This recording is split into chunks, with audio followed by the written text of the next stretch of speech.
আসসালামু আলাইকুম, welcome to my daily kitchen and ব্লগে। আপনারা সবাই কেমন আছেন? আলহামদুলিল্লাহ আমি অনেক ভালো আছি। শরৎকাল এক অনন্য সময়, কখনো আকাশে মেঘ, আবার কখনো বৃষ্টি, কখনো রোদ, কখনো আঁধার।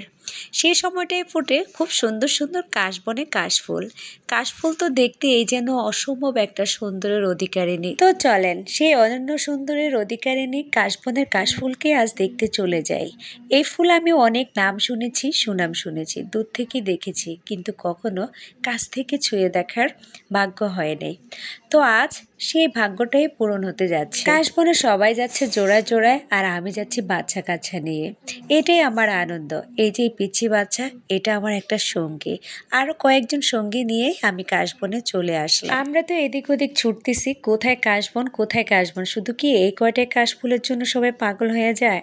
ও মা, পরে দেখে এই কয়টায় জায়গায় জায়গায় কাশফুল আছে। যেখানে গিয়েছে সেখানে তেমন একটা কাশফুল নেই, যা ছিল তাই আমরা দেখে উপভোগ করলাম। আমার মেয়ে তো ভীষণ খুশি, একটা কাশফুল ছেড়ে এনে সে আমাকে দেওয়া শুরু করলো। সত্যি বলতে বাচ্চাদের জন্য কাশবনে যাওয়া তাদের অনেক শখ। তারা কাশবনে যাবে আর সুন্দর সুন্দর ছবি তুলবে।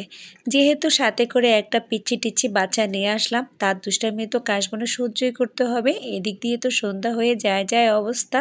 তারপরও তার দুষ্টুমি, সে মাঝখান দিয়ে এই বড় বড় চাকাগুলো দেখেছে, এখন এগুলোতে উঠবে, তার সাথে আরেকজন উঠতে হবে, শেয়ার হতে হবে। সে এখান থেকে এখন আর নামতেই চাচ্ছে না, তাকে জোর জার করে অনেক কিছু করে তারপরে নামানো হলো।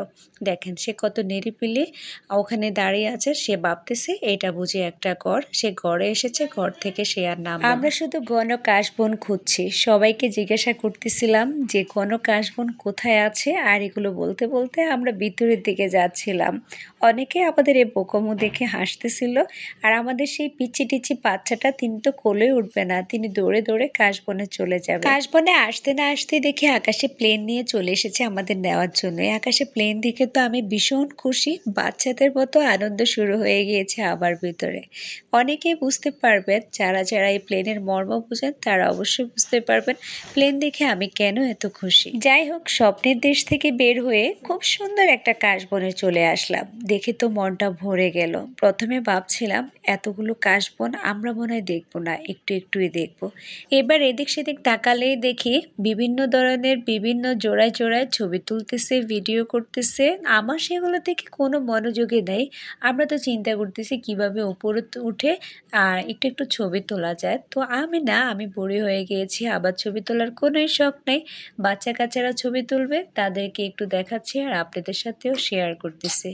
তারা তো উঠতে চাচ্ছে না, পাশে কিছু লোক ছবি তুলতেছে, ভিডিও করতেছে, তারা লজ্জা পাচ্ছে। সে বাচ্চা নিয়ে দুষ্টুমি শুরু করলো। একটা দুঃখের বিষয় শেয়ার করে কাশবনে আসলাম, তবে যেদিন বাতাস নেই সেদিন আসলাম। কত দেখেছি টিভিতে, কাশবনে আসলে বাতাসে কাশফুলগুলো তোলে। আর আজকে আমি কাশবনে আসলাম, কিন্তু সেখানে কোনো বাতাস নেই, আছে প্রচণ্ড গরম। আর গরম ঘাম আর গরমে মিলে কাশবনটা উপভোগ করলাম। ইনি তো আছে নিজের ব্যস্ততায়, তিনি ফুল তুলে তুলে সবাইকে দিচ্ছে, এটাই নাকি তার আনন্দ। দেখেন অবশেষে কাশবনে একজন কুকুরের দেখা পেলাম। ছবি তুলতে গেলাম আর দেখলাম কুকুরের চিৎকার, ওখান থেকে সবাই দৌড়ে চলে আসলাম। তো বলবো কাশবনে যারা যাবেন তারা একটু সাবধানেই যায়েন, কারণ কাশবনে কিন্তু কুকুরও বাস করে, পরে কামড় টামড় খেয়ে আবার হসপিটালে যেতে হবে। আমরা যেহেতু গোধূলির টাইমে কাশবনে গিয়েছি, তো প্রায় সন্ধ্যা হয়ে এসেছে, আর ওখানে থাকাটাও তেমন একটা নিরাপদ মনে করি নাই। আর তার কারণে কিছু কাশফুল ছিঁড়ে ছিঁড়ে রাস্তা দিয়ে আস্তে আস্তে আনন্দ করে আমরা চলে আসলাম ওখান থেকে। আসার সময় দেখি কাশবন এখন আরও সুন্দর। আমরা হয়তো সঠিক জায়গায় যেতেই পারিনি। আমরা আসার সময় যে জায়গাটা দিয়ে আসছিলাম সেই জায়গাটাই মূলত কাশবন, আর অনেক সুন্দর। সামনে থেকে আসলে দেখলে কাশবন আর আকাশ মিলে দুটি মনে একটা অসম্ভব কম্বিনেশন সৃষ্টি করে। কাছ থেকে না দেখলে এটা বুঝেই যায় না। কাশবনে গেলে তো আর হবে না, বাচ্চাদের তো খিদা লাগবে। এখন তারা শুরু করেছে ফুচকা খেতে যাবে। তো এদিকে কোনো ফুচকাওয়ালা নাই, তাই আমরা ফুচকা শপে চলে যাচ্ছি সবাই। ওখানে যেতে যেতেই রাস্তার কিছু ভিডিও আপনাদের জন্য নিয়ে নিলাম, কারণ আমার কাছে রাস্তাটা খুবই দারুণ লেগেছিল। তো চলে আসলাম অবশেষে ফুচকা হাউজে, মানে যেটাকে আমরা ছোট কক্সবাজার বলি ওখানে। আসার পরে তো তারা সিরিয়াল পাচ্ছে না, সবাই কাশবন থেকে ঘুরে ঘুরে এসে এখানেই ফুচকার আড্ডা বসেছে। সত্যি কথা বলতে এই কর্মব্যস্ততার সময় মানুষগুলো মনে হয় যে কোনো একটা নিরিবিলি জায়গায় যেতে পারলে তাদের ভালো লাগে। আর বাচ্চা কাচ্চা বা বড়দের বা আমাদের মেয়েদের তো একটু ফুচকা খেতেই ভালো লাগে। তো সব মিলিয়ে আজকের দিনটা অসম্ভব ভালো লেগেছে। আমার মেয়ে যেহেতু কাশবনের ছবি তুলতে পেরেছে কম, সে সেখানে দাঁড়িয়েছে তার একটা ভিডিও করে দেওয়ার জন্য। আমিও তো নাছোড়বান্দা মা, মেয়ে যা বলে তাই শুনি, তো তার এখানে একটা ভিডিও করে নিলাম।